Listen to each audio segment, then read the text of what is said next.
네, 전자신문 최기찬 기자입니다.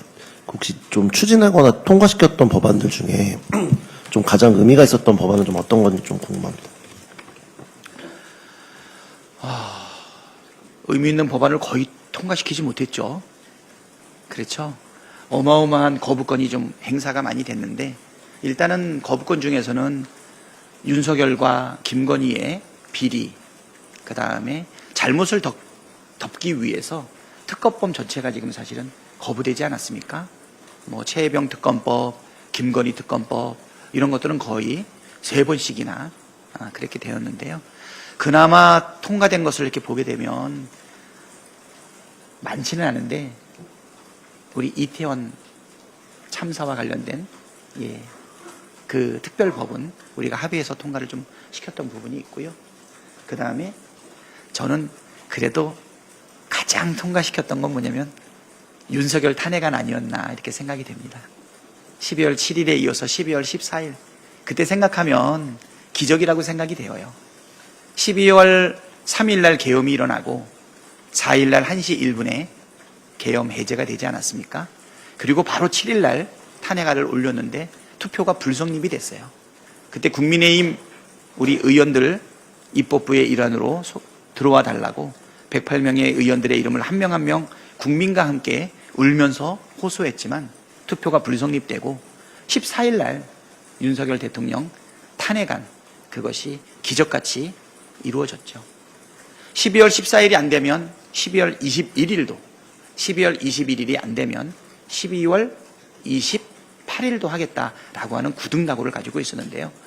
결국은 국민들이 여의도로 압박하고 진군하면서 국민의 힘이 12월 7일과는 다르게 12월 14일 날 국회를 출석했습니다. 그리고 비밀 투표를 했죠. 아마 가결될 거라고 생각을 못한 것 같습니다. 비밀 투표 그 원칙 하에서 12명 정도의 국힘당 의원들이 탄핵이 정당하다라고 봤기 때문에 가결한 것 아닌가. 그때가 가장 우리가 국회에서 처리했던 것은 감동적이었고요. 그 이후에도 감동들은 계속 진행되고 있죠.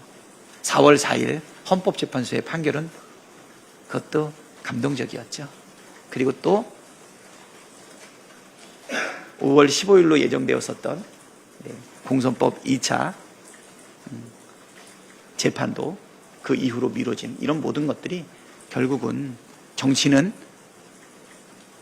정치인이 하는 것 같지만 사실은 국민이 한다라는 것을 국회와 헌법재판소와 그리고 대법원 및 고등법원에서 보여준 것 아닌가 생각합니다.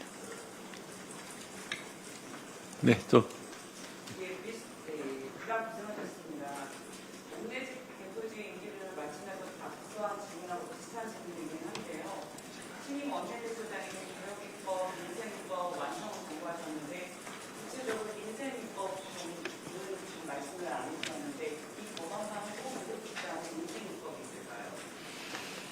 네, 지금 우리 굉장히 많은데요. 일단은 새 정부 출범하고 나서 가장 시급한 현안은 민생 경제 위기를 극복하기 위한 부분들이 좀 있어요.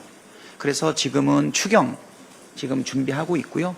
그다음에 이제 물가 안정을 위한 여러 가지 TF도 만들어지고 있는데 새 원내 대표단이 만들어지게 되면 이 부분을 집권 여당의 원내 대표부로서 당정 협의를 통해서 국민의 민생을 가장 빠르게 회복할 수 있는 부분, 그 부분을 처리해야 될 거라고 보고요.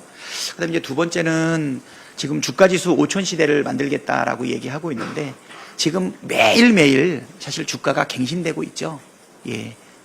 지난주 월요일 날 2,800을 돌파했고 수요일 날은 2,900을 돌파해서 꼭 3,000을 돌파하지 않을까 이런 생각이 들고 있는데, 하지만 우리 경제의 펀더멘탈 자체가 바뀐 거는 전혀 없습니다.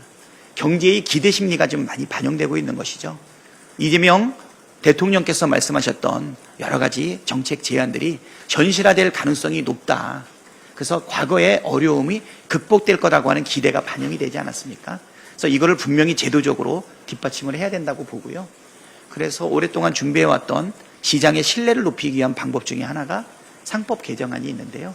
그 부분을 현실에 맞게끔 적절하게 균형감 있게 개정을 해야 되지 않나 이런 부분이 있어서 저도 상법 개정과 관련해서 주주 충실의 원칙이 적용이 되는데 어디까지 적용할 건지 여러 가지 실용적이면서 현실적인 아이디어들이 많이 떠오르고 있거든요.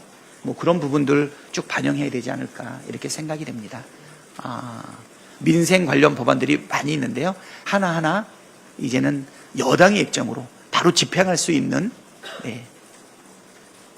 여당의 입장으로 빠르게 시행해야 된다 이렇게 생각합니다. 네.